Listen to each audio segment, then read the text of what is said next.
And hello and welcome to Arts and Entertainment. I'm Deborah Gilbert, your host. And as always, thanks so much for being here. I hope you enjoy the show. Well, we're going to highlight a special gem by the name of the Goodspeed musical. And Dominic Pinto, the production manager and technical director, is my guest today. And Dominic, thanks so much for being here. It's so nice to have you. Thank you for having me. What I like to do in the show, which we talked about before we started taping, is to talk about you first and introduce you to the viewer and your background. So tell us about yourself. Oh boy, I'm a New Jersey native. That's where I'm from and where my family is. It's where I like to spend most of my time. I got my BFA from Montclair State University in theater. I actually got into theater from a girlfriend I had at the time in high school. That's how I kind of got into the whole idea here.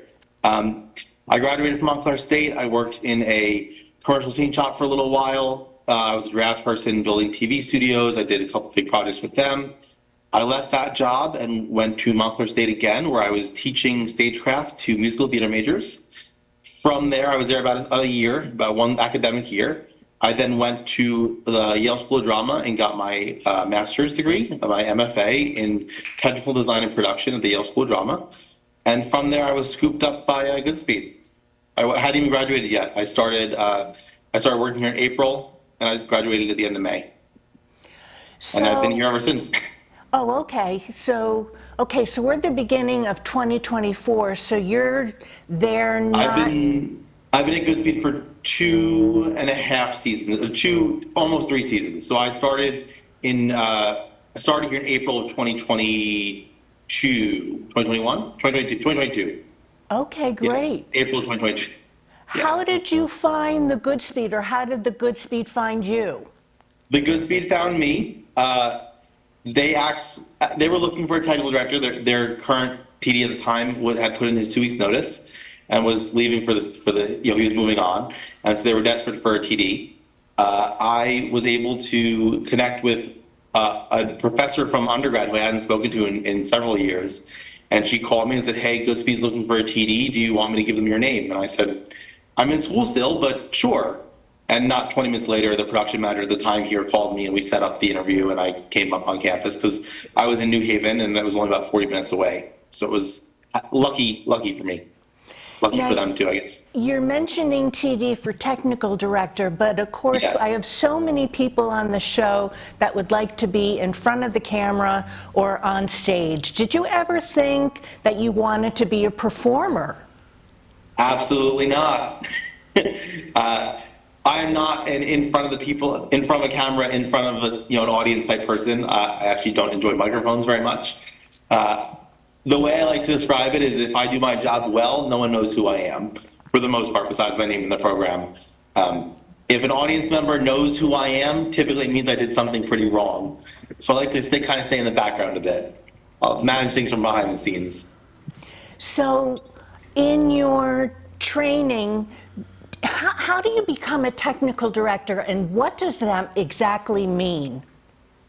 Sure. So it's one of the more advanced sides of technical theater. How do you become one? You kind of fall into it. At least that was my experience. In high school, I started as just a stagehand. I was, in high school running the shows, and I was a stage manager at the time. So I was calling the shows and facilitating the sequence of events happening backstage. And I realized in March of my senior year that people get paid to do this. And so I found a school, found Montclair State, and I went and I started in stage management actually. And I did it for a semester and said, you know what, this isn't for me. And so I reevaluated what I wanted to do, and I found that the scenery is what I enjoy. I have a technical mind. As a kid, I took everything apart and put it all back together. I was big with Legos, that kind of thing. And I realized that that's what I wanted to do. So I didn't right off the bat know I wanted to be a TD. I knew I wanted to do, scenery. So I went to undergrad to Montclair State, and my focus was scenery. So I spent a lot of time in the shop building, and that kind of progressed into realizing I had a skill for management. And so progressed from there. I didn't intend on being a TD at that point still. I went into drafting.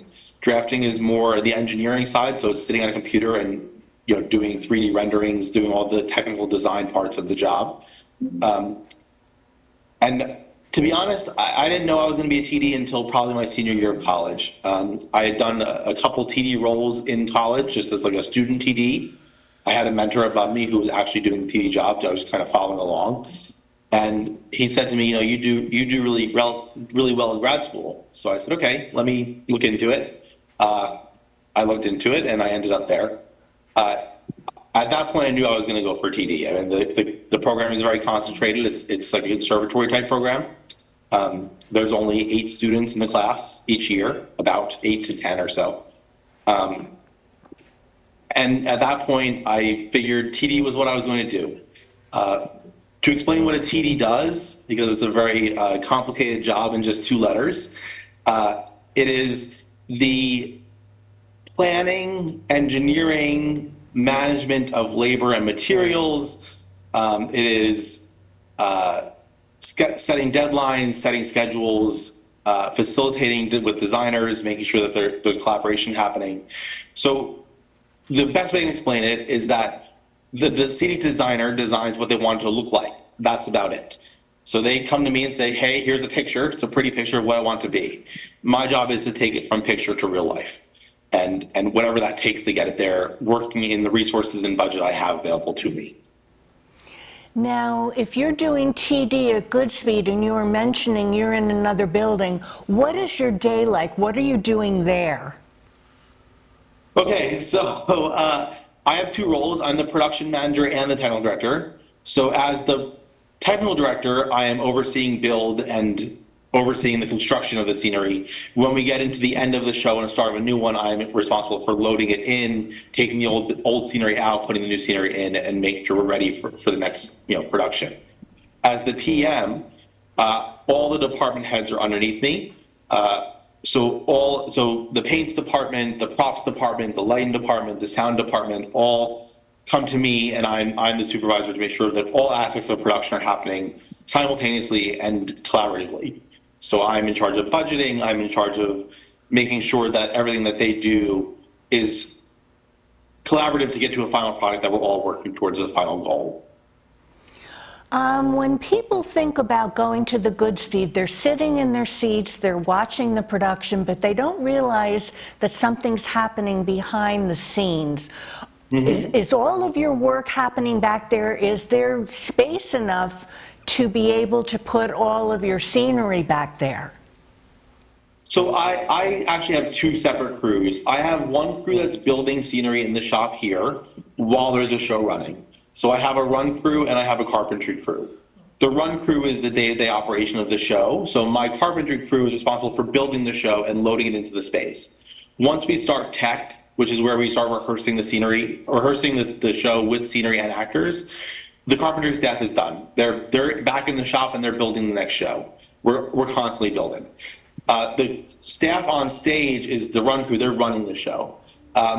So there are a bunch of people backstage running that show along with the creative team and the actors and the whole staff backstage.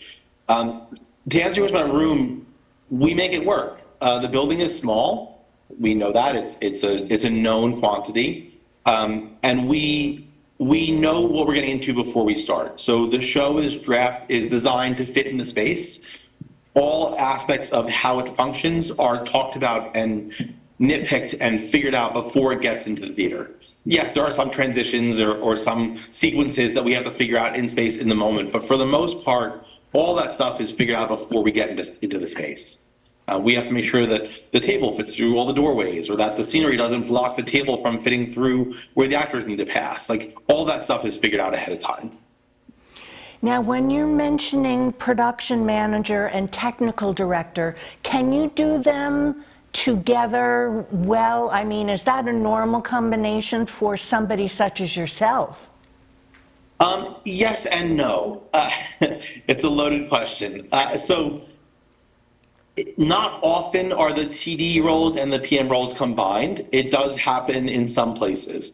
I've been in the PM role here for about 2 months, so we're still figuring out how that's going to work concretely. But so far, yes, I'm able to balance the two hats and play the two instruments pretty simultaneously.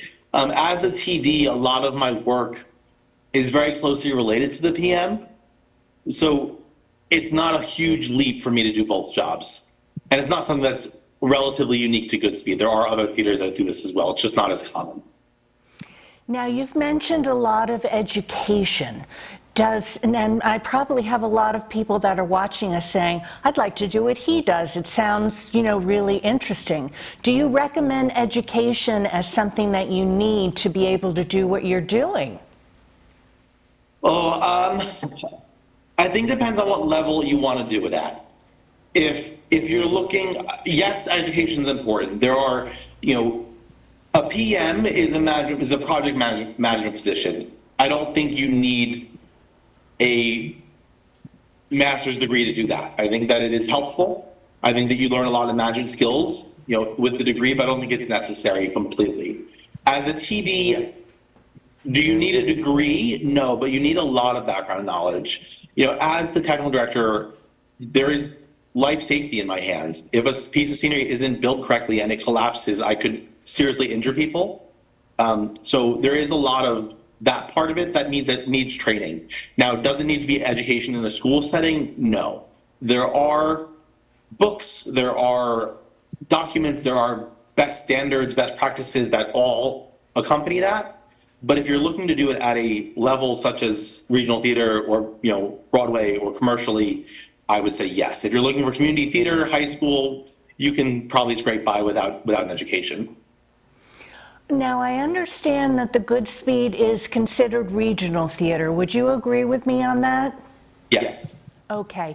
Did you have any desires to go to Broadway or to other theaters? Did you want to stay in theater? I've always wanted to stay in theater.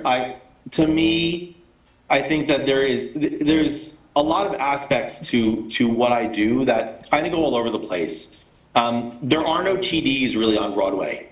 Broadway is typically built by commercial scene shops who have production managers or project managers, they're called there. They have engineers, so they have it's more of a commercial setup. So you have still have a designer, but the projects are managed by a project manager who takes it and disseminates to drafting people, and they get sent to a shop to build. So there is no TD, like a house TD with a Broadway theater. There are house carpenters, there are IATSE locals who run the show, but there is no TD position in a Broadway house. So the TD position kind of maxes out at the regional theater level. And there's a difference, right? Like I had a job working commercially where I was going to work at Hudson Scenic, which is one of the main theater construction companies, scenic material companies for most of the country at least. And it's a different job. It is more focused on the drafting part of it and the engineering, where I'd be sitting at a computer and drawing scenery all day, every day. And that's fun, I like it. I like the challenge of tech designing scenery. But being in the regional theater setting, I get to do that, but I also get to see the show go up and go through tech and see the patrons and the reactions to the show. There's a more personal level to it than there is in the commercial world.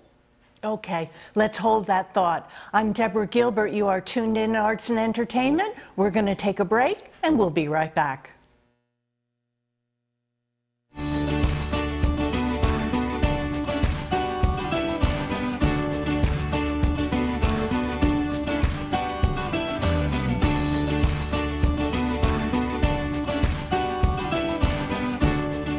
We thought it would be fun if I hopped on here and talk to you about wine varietals. This really was a brainchild of mine during COVID because we were all home. So I have some examples here for you. This is my favorite new little jacket that I purchased myself.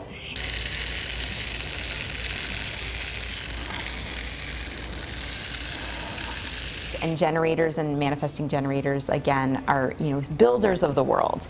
Then we have these other three types that are a little bit different and less common.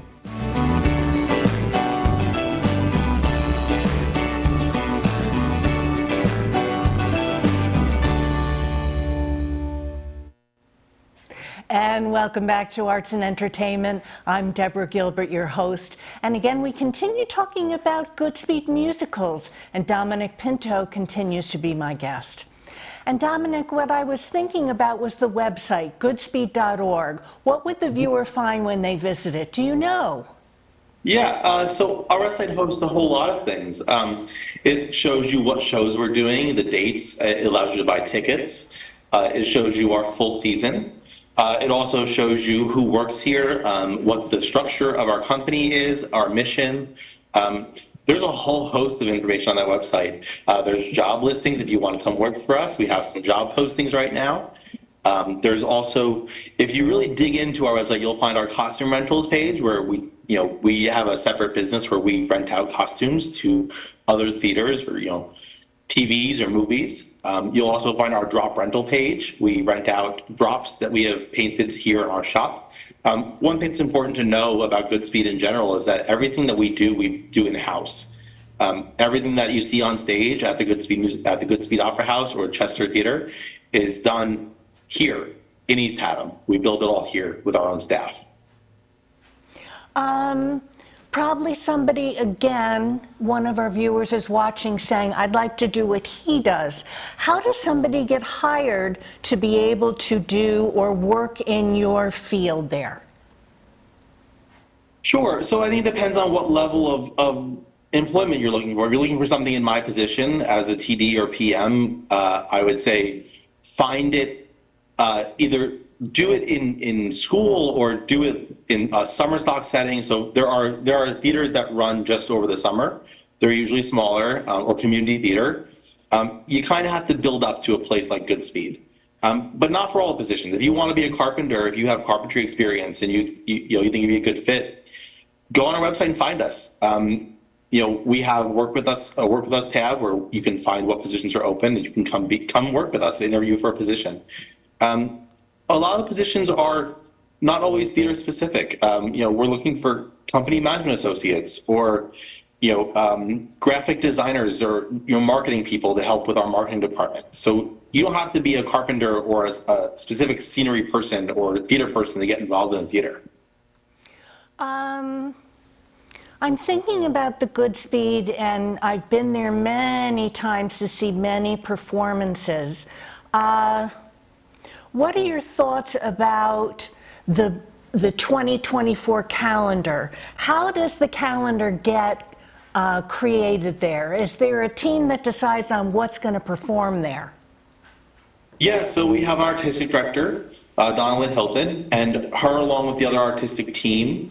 She has a season selection committee, and they decide what shows we're going to produce. A lot of it has to do with what we think will do well, what message we're trying to send with our programming. What will impact our audience, our patrons the most? What will they enjoy? That's how we pick our shows. As far as calendar goes, we know that we can run a show for approximately 8 weeks. We know it takes about a week and a half to load in a show, tech a show, and open a show. So we're kind of defined by that, right? Like the show runs for the time it runs. We can only, how do I say this? The calendar is set by what we can achieve, really, is what it comes down to. We do 4 shows at the Opera House. One of them is always in a musical. And we do 2 or 3 shows. I think right now we've announced 2 shows at our Norma Terrace Theater in Chester. Those timelines are set based on what we can build and achieve in that time, and what we can afford to program, and what we can put on. You mentioned the Norma Terrace Theater. Do you also produce your work for that theater as well? Yeah, so we produce at 2 theaters. We produce at the Opera House, which is right next to the Swing Bridge. That's our main stage, and then we produce for the Norma Terrace Theater in Chester. We do both venues. The scope of show at the Terrace is smaller, but it is still a fully produced musical. The ones at the Chester Theater, which is the Norma Terrace, are normally our more avant-garde is the wrong word, but like our more experimental theater. It's not our typical, South Pacific or A Christmas Story. It is new works, completely new works that are maybe a little more edgy and pushing our audience a little further. of what they're used to seeing.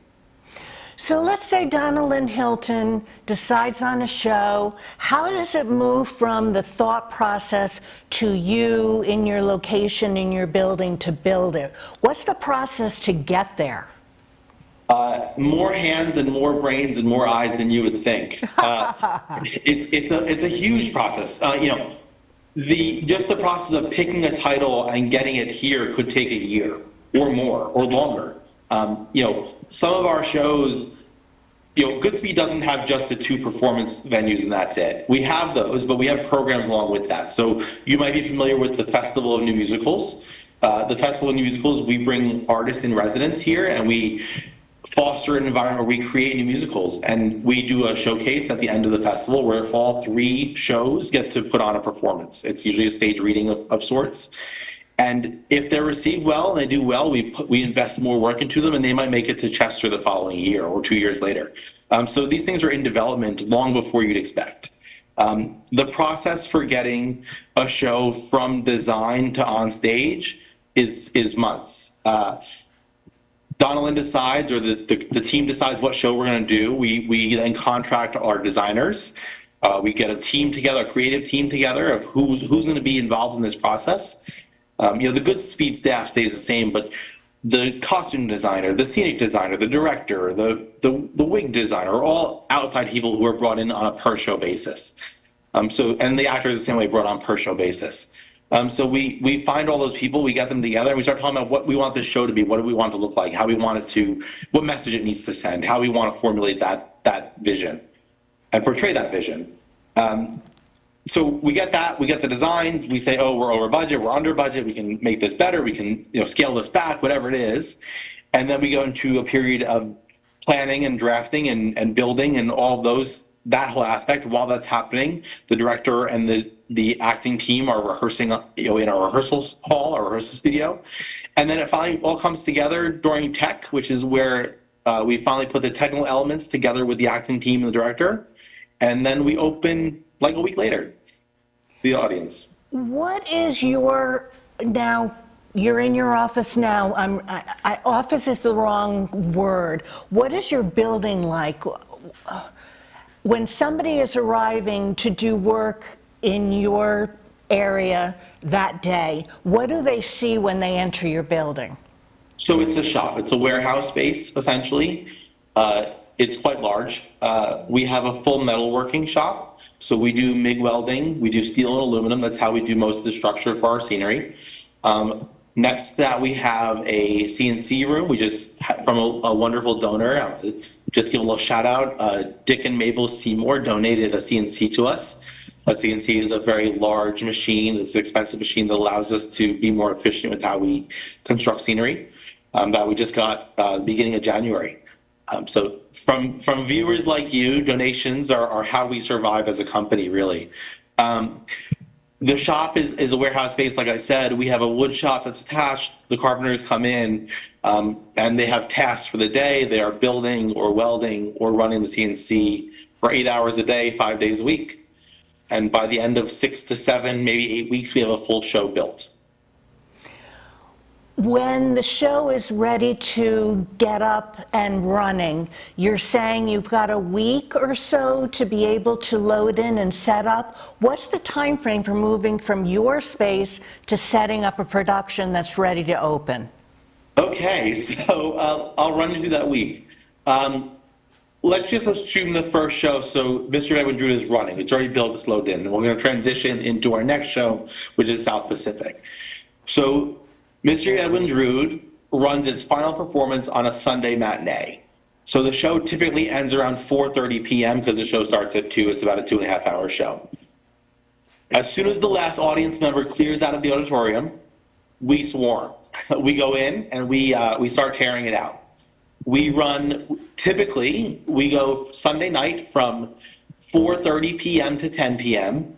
We then have rest of day Monday, so all day Monday to get the show out. So usually by end of day Monday, whatever the previous show is out of the building and done. We've torn it out. We then have Tuesday, Wednesday, Thursday to load in the new show, in this case South Pacific. Friday is when all the lighting instruments get focused, so we're done. The set's in. So Friday is focus, and Saturday afternoon starts tech. Okay, So great. Saturday afternoon starts tech, and then we open that Friday. We're starting to run out of time. Any closing thoughts for the viewer? No, thank you so much. I hope you come see a show and reach out if you'd like to talk. Okay, thanks so much for being here. It's been a pleasure to have you. Of course. Thanks for having me. And I'm Deborah Gilbert. You've been tuned in Arts and Entertainment. We've been talking about the Goodspeed musicals. Hope you've enjoyed it. Have a super day. Thanks again for tuning in. And in case you need to reach me, I'm at artsandentertainment@mail.com. Thanks again. I'll see you next time.